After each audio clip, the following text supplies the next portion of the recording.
बिस्मिल्लाहिर्रहमानिर्रहीम। अस्सलाम वालेकुम नाज़रीन, आप यूट्यूब चैनल देख रहे हैं। मैं इमरान खान हूँ। थोड़े दिन के बाद ये वीलॉग है और रीज़न आपको पता है, मैं गिरफ़्तार हो गया था। अब जिस केस में मैं गिरफ़्तार हुआ था उस केस के ऊपर मैं बात नहीं कर सकता। वजह यह है कि जस्टिस जनाब बाकर अली नजफ़ी साहब की अदालत के अंदर ये मामला गया और उन्होंने बुलाया फ़रीक़ैन को, और वहाँ पे इस मामले को हल निकालने के लिए फ़रीक़ैन को बाउंड किया गया और हलफ लिया गया कि जब तक ये मामला एक अदालत के अंदर चल रहा है और जब तक ये कानूनी मामला आगे बढ़ते हैं तो इसको पेंड किया जाएगा, और उस बीच में फ़रीक़ैन इसके ऊपर किसी किस्म की बयानबाजी नहीं करेंगे। बाकी आप लोगों को सब पता है, आपको आइडिया है कि हुआ क्या, कैसे हुआ, किसने किया, क्यों हुआ, वो सारा कुछ आपको पता है। मैं इस पर बात ज़रूर करूँगा, लेकिन जो हलफ मैंने लिया है उसको भी पूरा ज़रूर करूँगा। कुछ चीज़ें मुझे आपके साथ शेयर करनी है और आपको बतानी है, लेकिन सबसे पहले तो मैं शुक्रिया अदा करूँगा। आप सबका शुक्रिया, आप सबका दिल की गहराइयों से शुक्रिया। आप लोगों ने इस बीच में मुझे ख़रीदा है, मुझे आपने ख़रीदा है। मुझे नहीं पता था मेरे साथ बाहर क्या चल रहा है। अब जब आप पकड़े जाएं तो आपको क्या पता बाहर क्या चल रहा है, लेकिन मुझे आज सारा दिन वो देखने का मौका मिला। ईद का दिन है, आप सबको बहुत बहुत ईद मुबारक भी हो। मुझे सारा दिन देखने का मौका मिला कि आप लोग क्या कर रहे थे। मुझे देखने का मौका मिला कि मेरे दोस्त क्या कर रहे थे। मैं आप सबका फ़र्दन शुक्रिया अदा करना चाहता हूँ। आप इतने सारे हैं, मैं अकेला हूँ, मुझे आप सबके नाम भी नहीं पता, लेकिन जो सुन रहा है आपका बहुत शुक्रिया। वकला का बहुत शुक्रिया, बार्स का बहुत शुक्रिया। मैं जहाँ जाता था वो मेरे साथ खड़े होते थे, खड़े होकर पाकिस्तान जिंदाबाद का नारा लगाते थे। उन सब का बहुत शुक्रिया। पुलिस वाले पाकिस्तान जब मैं बोलता था तो जिंदाबाद कहते थे। मेरे नारे का जवाब देने के लिए पुलिस वालों का बहुत शुक्रिया। जितनी बार्स हैं वकला की, उन सब का बहुत शुक्रिया। जो सहाफ़ी खड़े रहे, डटे रहे, उन्होंने मेरा साथ दिया, मेरी हिम्मत बंधाई और इसको रिपोर्ट करते रहे, वाक़यात को बताते रहे, उन सब का बहुत शुक्रिया। मैं नाम नहीं लेना चाहता, एक का नाम लूँगा तो सबका नाम कैसे लूँगा मैं। आप इतने ज़्यादा हैं, इतने सारे हैं कि मैं सिर्फ आपका शुक्रिया अदा कर सकता हूँ। जिन सियासी शख्सियात ने आवाज़ उठाई, बात की, उन सब का बहुत शुक्रिया। मेरे दोस्तों का, मेरे रिश्तेदारों का, उनका भी बहुत शुक्रिया। सिविल सोसाइटी का, आम लोगों का, सोशल मीडिया पे आवाज़ उठाने वालों का बहुत शुक्रिया। और सबसे ज़्यादा शुक्रिया उन बुज़ुर्गों का, उन माओ बहनों का और उन लोगों का जिन्होंने मेरे लिए दुआएं की हैं, जो मेरे लिए आवाज़ उठाते रहे, दुआ करते रहे और उन्होंने मेरी हिम्मत टूटने नहीं दी। अल्लाह रब्बुल इज़्ज़त की तरफ से आती है जो भी आजमाइश आती है, याद रखिएगा, कोई किसी का कुछ नहीं बिगाड़ सकता जब तक कि अल्लाह रब्बुल इज़्ज़त ना चाहे। कोई किसी को एक लम्हे के लिए कुछ नहीं कर सकता जब तक कि अल्लाह ताला ना चाहे। और मेरा ये मानना है और मेरा ये ईमान है कि मेरा अल्लाह अपने आदमी के ऊपर कभी इतना बोझ नहीं डालता जितना वो ना उठा सके। वो कभी इंसान को ऐसी आजमाइश में नहीं डालता जिसकी उसने उसको हिम्मत ना दी हो कि वो उसमें से निकल आए या उस पर पूरा उतरे। तो अल्लाह ताला, अल्लाह रब्बुल इज़्ज़त, वो बड़ा मेहरबान है, बहुत ताकतवर है, सारी ताकत उसके पास है।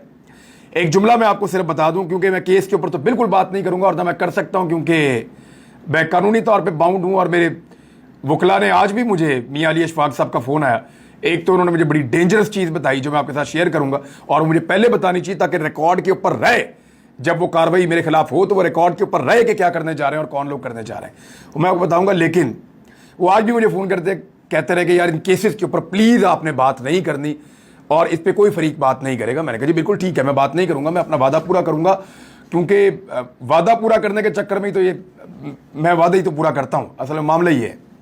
अच्छा, इसमें मुझे जो अली ने बताया वो ये है कि शराफत जेल में बंद है और अली ने इसको ट्वीट भी किया है और मैंने भी इसके ऊपर कुछ इन्फॉर्मेशन पर हासिल की, लेकिन मैं वही आपको बताऊंगा जो अली ने मुझे बताया और एग्जैक्टली वही चीज़ें। शराफत से जेल में आकर मिले हैं कुछ लोग, दो बहुत ताकतवर लोग, एक कोई बड़ा पुलिस वाला और एक कोई और शख्सियत थी। ये उसको जाकर जेल में मिले हैं और उसको संगीन नताइज की धमकियां दी हैं कि तुमने कुछ भी नहीं किया, तुम इतने दिनों से जेल में पड़े हो और बाहर नहीं निकल सकते, तो तुम सोचो कि हम तुम्हारा क्या कुछ कर सकते हैं। और उसके बाद उन्होंने उसको 3 ऑप्शंस दिए मेरे वकील के मुताबिक। पहला ऑप्शन ये दिया कि तुम ये कहो कि किसी लड़की को इमरान रियाज खान ने कत्ल किया और कत्ल करके कहीं पे दफन किया हुआ है, जमीन में दबाया हुआ है। हम तुम्हें जगह बताएंगे, वहां जाकर तुम निशानदेही कर दोगे और हम तुम्हें छोड़ देंगे, फिर हम जाने और इमरान रियाज खान जाने। एक ऑप्शन यह दिया गया। उसको दूसरा ऑप्शन यह दिया गया कि इमरान खान मंशियात की कंसाइनमेंट्स के ऊपर डील करता है, यानी मंशियात का डीलर है, और हम तुम्हें नाम बताएंगे, तुम बंदों के नाम लोगे और उन बंदों को हम इमरान खान के साथ नत्थी करके जोड़ के हम जाने और वो जाने और तुम निकल जाओ बीच में से। और तीसरा ऑप्शन उसको यह दिया गया कि तुम ये कहो, अब ये मुबैना तौर पे ये सारी कहानी मेरे तक दो ज़राए से पहुंची है, लेकिन मैं जो बिलीव कर रहा हूं, मियां अली अशफाक जो मेरे कौंसल थे, जो सारे मामला देख रहे थे कानूनी और इस केस को लड़ रहे थे, मेरा बचपन का दोस्त भी है, इसलिए मैं उस पर बहुत मेरा ट्रस्ट है। तो उसने मुझे बताया कि तीसरा ऑप्शन ये है कि इमरान खान कलअदम तंजीमों की फंडिंग करता है। इन तीनों में से कोई एक चीज़ शराफत लिख कर दे हलफनामे पे और फिर उसको छोड़ेंगे और मुझे पकड़ेंगे इसके बदले में, या इस केस में मुझे उलझाया जाएगा या फंसाया जाएगा। बाकी ये चीज़ अब हमारे तक पहुंच गई है, मेरी जिम्मेदारी थी मैं आपको बता दूं। अगर इन केसों में या इस तरह से मिलता जुलता कोई केस मुस्तकबिल में कोई बने या बनाया जाए तो आप समझ जाएं कौन कर रहा है, क्या कर रहा है, कैसे कर रहा है। वैसे इन चीज़ों से फर्क नहीं पड़ता। कुछ लोग ये कहते हैं कि सॉफ्टवेयर अपडेट हो जाते हैं। देखें, जिसके अंदर हुब्बुल वतनी की विंडो डाउनलोड हुई हो ना, उसको कोई सॉफ्टवेयर अपडेट नहीं कर सकता। मैं फिर आपको बता रहा हूं कि जिसकी विंडो में हुब्बुल वतनी हो ना, उसको कोई सॉफ्टवेयर अपडेट नहीं कर सकता। ये आप लोग जानते हैं, ये मेरे तमाम लोग जानते हैं, उन्हें पता है कि ऐसे नहीं हो सकता। मैं सिर्फ ये अदालती हुक्म की वजह से एक सर्टेन टाइम पीरियड तक कुछ चीजें आपको नहीं बताऊंगा, लेकिन अल्लाह रब्बुल इज्जत की जात सबसे बड़ी है। जब मैं स्वार से निकल रहा था ना, तो मुझे काफी आइडिया था कि मैं अरेस्ट हो सकता हूं। तो मैंने अपने जो साथी हैं, अजब खान मेरे साथ होता है, उसको और अली नवाज, मैंने इनको कहा, मैंने कहा यार आप लोग ये सामान लपेटो चलें। तो उनको आइडिया नहीं था कि अचानक हम निकल जाएंगे। मुझे बुखार भी था 2 दिन से, तो थोड़ा मैं बेहतर हुआ, तो मैंने नाश्ता किया। मैंने कहा सामान लपेटो चलें। कहा साहब किधर जाना है? तो मैंने कहा चलो दुनिया को दिखाते हैं कि सबसे बड़ा और ताकतवर अल्लाह है। ये जुमला बोलकर मैं हल्फन आपको कह रहा हूं, ये जुमला बोलकर मैं स्वाद से निकला था कि चलो दुनिया को दिखाते हैं कि सबसे ताकतवर और बड़ा अल्लाह है, और वही है। और मैंने इन दिनों में दोबारा इस चीज का एक्सपीरियंस किया। कोई एक्सपीरियंस की जरूरत ही नहीं है, सबको पता है। वैसे ही हमारा ये ईमान है। आप सबका एक मरतबा फिर बहुत बहुत शुक्रिया, बहुत शुक्रिया आपका। आपने खरीद लिया मुझे, आप लोगों ने मुझे खरीद लिया। मैं ये कर्ज उतारने की कोशिश करूंगा, रहती जिंदगी तक इसकी कोशिश करूंगा। खबरों पे आते हैं जी वापस। और पहली खबर ये है, एहसन इकबाल को भेरा पे जिन हालात का सामना करना पड़ा, उस फैमिली ने घर में आकर मुलाकात की और माफी मांग ली। बेवकूफ समझते हैं, क्या समझते हैं? हमें अकल नहीं है, हमें पता नहीं चलता। ये ऐसे हो सकता है कि वो लोग पब्लिक प्लेस पे खड़े होकर अपनी सिक्योरिटी को रिस्क में डाल के एक वफाकी वजीर को चोर चोर के नारे लगाएं और बाद में उनके घर जाके माफी मांग लें? ऐसे होता है। मैं जानता हूं कितना दबाव होगा, आप लोग भी जानते हैं कितना दबाव होगा, और जिन लोगों ने यह दबाव पहले बर्दाश्त किए हुए अपनी जिंदगी में, उनको भी आइडिया होगा कि दबाव तो होगा। मेरा एक सवाल है इस सारे मामले के ऊपर। हो सकता है बात ठीक हो, एहसन इकबाल साहब जो फरमा रहे हैं वो ठीक हो, लेकिन लोगों का रिएक्शन तो सोशल मीडिया पे कुछ और ही कह रहा है। लोग मानने को तैयार नहीं है कि इतने आराम से लोग आके, जो चोर आपको कह रहे हैं, वो आके आपसे माफी खुद ही मांग लें। हालात नॉर्मल नहीं हो सकते उन लोगों के लिए, ये क्लेम किया जा रहा है। मेरा यह कहना है कि क्या नवाज शरीफ आज तक बरतानिया में किसी एक आदमी से माफी मंगवा सका जिसने नवाज शरीफ को चोर कहा, डाकू कहा, गद्दार कहा, कुछ भी कहा? मियां नवाज शरीफ साहब की रोज वहां पे इज्जत अफजाई करते हैं ना लोग। जब मियां साहब बाहर निकलते हैं, उनकी फैमिली बाहर निकलती है, पीछे लग जाते हैं, चोर चोर, डाकू डाकू, रोज लोग कहते हैं। कोई एक आया जिसने आकर मियां साहब से मुलाकात की हो, माफी मांगी हो कि मियां साहब माफी चाहते हैं, आपको चोर नहीं कहना चाहिए था? वो शयान अली जो चोर कहता था, वो रोजाना पीछे पीछे फिरता है मियां साहब के। हर एतवार को, हर हफ्ते को वो पिज्जा और बर्गर लेके और बोतल पकड़ के जाके मियां साहब के घर के बाहर खड़े होकर नारे लगाते हैं। तो वहां तो किसी ने माफी नहीं मांगी, और वहां पे तो आप माफी का मुतालबा भी नहीं करते। आप लोगों के चादर और चार दीवारी का तकद्दुस पामाल करते हैं, लोगों के घरों के अंदर घुस जाएं तो ठीक है, आप माफी नहीं मांगेंगे। यानी लोगों की निजी जिंदगी के ऊपर आप हमला कर दें, आप मुखालिफ सियासतदानों पर आवाजें कसें, आप यानी उनको मुखालिफ सियासतदान को एक आवाज कोई कस देना तो आप लोग कहते हैं कमाल हो गया, ये पब्लिक रिएक्शन है। पब्लिक रिएक्शन है, कमाल हो गया। अपने हलकों में कैसे जाओगे? लोग अंडे और टमाटर मारेंगे इमरान खान को, यह आपकी ख्वाहिश थी, यह आपकी लीडरशिप कहती रही एहसन इकबाल साहब कि इमरान खान को अंडे और टमाटर मारे जाएंगे, आपकी लीडरशिप कहती रही है। लेकिन इमरान खान जहां जाते हैं पब्लिक में लोग खुश होते हैं, आप जाते हैं लोग चोर चोर कहते हैं। वजह क्या है? लंदन में आप क्यों नहीं लोगों से कहते माफी मांगो आके? वहां कोई नहीं आके माफी क्यों नहीं मांगता? क्योंकि वहां पे उनके ऊपर वो प्रेशर और दबाव नहीं होता। आप लोगों का जीना हराम कर देते हैं पाकिस्तान के अंदर। अगर कोई आदमी अपनी दिल की आवाज बाहर निकालना चाहे तो इसी को कहते हैं फाशिस्ट रिजीम, और ये है फाशिस्ट रिजीम। इंपोर्टेड हुकूमत को बचाने के लिए, अपने आप को कायम रखने के लिए कुछ चीजें जो हैं वो बहुत इंपॉर्टेंट हैं। वहां तो लंदन में तो नमाज नहीं पढ़ सकते पब्लिक के अंदर जाके, ये तो सूरत हाल है वहां पे। अभी आप लोगों की पूरी काबीना गई थी, पब्लिक में निकल नहीं सके। पूरे यूरोप के अंदर आपके लोग नहीं निकल के पाकिस्तानियों को वहां फेस कर सकते, ना आप लोग फिर सकते हैं, ना मिल सकते हैं लोगों को।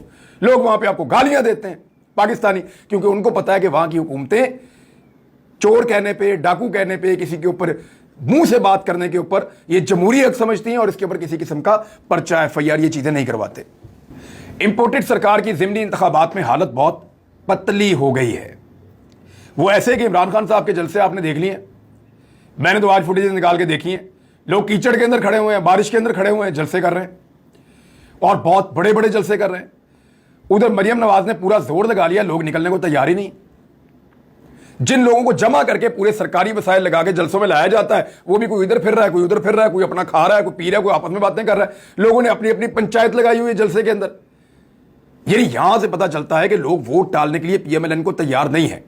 अब उसका बंदोबस्त क्या किया जा रहा है? पाकिस्तान तहरीक इंसाफ ने बार बार इल्जाम लगाए हैं। बाबर ऐवान ने बाकायदा यह बताया कि हमने इन सबूतों को इकट्ठा किया और उनको देखा, और उसके ऊपर उन्होंने ट्वीट्स भी किए हैं।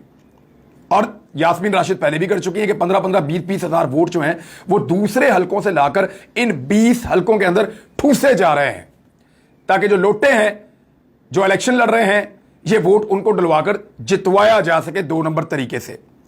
तो अब ये 2 नंबर तरीके से इलेक्शन अगर जीता गया तो जीता गया। इलेक्शन कमीशन ऑफ पाकिस्तान हो जाए, या बहुत ताकतवर शख्सियात हो जाए, या ब्यूरोक्रेसी हो जाए, सारा का सारा निजाम ऐसा लगता है कि हमजा शहबाज को इलेक्शन जितवाने के चक्कर में है। और ये दिखाई दे रहा है। मैं बतौर रिपोर्टर आपको मैं भी कह रहा हूं, बेशुमार रिपोर्टर और भी कह रहे हैं, बहुत सारे सहाफी बार बार कह रहे हैं कि यहां पे हमजा शहबाज की हुकूमत को बचाने के लिए, ताकि इंपोर्टेड सरकार जो वफाक में बनी हुई है वो बनी रहे, वो कायम रहे। और ये जो चूचू का मुरब्बा पाकिस्तान में इस वक्त हुकूमत कर रहा है, इतनी सारी जमातों का, को 15-16 जमातें इकट्ठी हो गई हैं, और वो पाकिस्तान की अवाम को रोजाना की बुनियाद पर पीस रहे हैं महंगाई के जरिए से। उनकी हुकूमत कायम रह सके, क्योंकि अगर पंजाब गया तो सब गया। पंजाब के अंदर पूरे के पूरे वसाइल और ताकत इस्तेमाल की जा रही है। मेरी इतला के मुताबिक पेट्रोल की कीमत कुछ कम करेंगे अब ये, और वो कम इसलिए करेंगे ताकि ये हुकूमत बचाई जा सके, और ये हुकूमत बचाने के लिए वो पेट्रोल की कीमत कुछ कम करेंगे ताकि इलेक्शन से पहले लोगों को एक अच्छा जेस्टर दें। बहरहाल 100 रुपया तो इन्होंने पेट्रोल बढ़ा दिया, और इससे ज्यादा इन्होंने बढ़ा दिया है डीजल। मरियम नवाज ने कहा कि आलमी मार्केट में $1 भी अगर पेट्रोल सस्ता हुआ ना, $1 भी, तो शहबाज शरीफ रिलीफ देंगे। लगभग $25 के करीब सस्ता हो चुका है। $100 से कम भी प्राइस आई है कुछ बीच में, $100 से कम भी प्राइस आई है बीच में। इन्होंने तो ₹1 नहीं बढ़ाया, ₹100 बल्कि बढ़ा दिया। यानी इतना झूठ, लोगों को इतना फ्रॉड, लोगों के साथ इतनी बेईमानी। इमरान खान के दौर में आप मईशत के अदाद शुमार उठाकर देखें जो शहबाज शरीफ के दौर में छपे हैं, तो रश्क आता है कि कमाल काम किया था उन्होंने। और इस दौर के अंदर इन्होंने जो तबाही फेरी है, बेड़ा गर्क करके रख दिया पाकिस्तान की मईशत का, कुछ पल्ले नहीं छोड़ा, गरीब आदमी को पीस के रख दिया इन्होंने। पेट्रोल कहां चला गया, घी कहां चला गया, आटा कहां चला गया, गैस की कीमत कहां चली गई, लोड शेडिंग कहां से कहां लेकर चले गए, इंडस्ट्री बंद हो गई, हजारों लोग बेरोजगार हो गए एक एक शहर के अंदर। बेड़ा गर्क किया इन्होंने। एक्सपोर्ट्स आपकी कहां गई, रेमिटेंसेज आपके कहां जाएंगे, टैक्स कलेक्शन का क्या करेंगे, और सख्त तरीन शराइत जो है IMF की, वो इन्होंने तस्लीम कर दी। अब राणा सनाउल्लाह का स्टेटमेंट आप देखें कि ₹100 कीमत बढ़ाने के बावजूद शराइत पूरी नहीं हो रही IMF की, क्योंकि पाकिस्तान की मार्केट रुक चुकी है, पाकिस्तान के लोगों का ट्रस्ट खत्म हो चुका है, पाकिस्तान के लोगों को सिस्टम पे एतबार नहीं रहा। लोग ये चाहते हैं कि उनको हक दिया जाए और वो इलेक्शन के जरिए से फैसला करें कि पाकिस्तान में किसकी हुकूमत होगी। लेकिन यहां तो बहुत बड़ी धांधली के इंतजामात दिखाई देते हैं, जिसपे शाह महमूद कुरैशी साहब ने कहा कि अब धांधली हुई अगर ज़िमनी इंतखाबात में तो श्रीलंका जैसे हालात हो जाएंगे। लोगों को कब तक चुप करवाया जा सकता है, यह सवाल उठाया जा रहा है। IMF और पाकिस्तान कर्ज पैकेज की बहाली के करीब पहुंच गया है और उसमें जो शराइत हैं जो पाकिस्तान ने तस्लीम किए हैं उसमें अखराजात कम किए जाएंगे, यानी आपके तरक्याती अखराजात भी कम हो सकते हैं, दीगर अखराजात भी कम हो सकते हैं। तो बहुत सारे ऐसे प्रोजेक्ट जो चल रहे थे हो सकता है वो आइंदा ना चल रहे हों। तवानाई की कीमतें जो है उनके अंदर इजाफा, तवानाई की कीमत जब बढ़ती है तो पाकिस्तान की इंडस्ट्री नीचे जाएगी, पाकिस्तान का गरीब आदमी पिसेगा, पाकिस्तान का मेहनत कश पिसेगा और पाकिस्तान की तरक्की रुकेगी उससे, और टैक्स वसूलियां ज्यादा की जाएंगी। कैसे करेंगे जब तरक्की नहीं हो रही, तो टैक्स कहां से लेंगे? तो पाकिस्तान ने एक अजीबोगरीब फार्मूले पे काम किया है और मुझे नहीं लगता कि ये इंपोर्टेड सरकार इतनी अहलियत रखती है कि पाकिस्तान को इन मामलात से निकाल सके। इस वीलॉग में अब तक के लिए इतना ही। अपना ख्याल रखिएगा, अपने इस चैनल का भी। अल्लाह हाफिज़।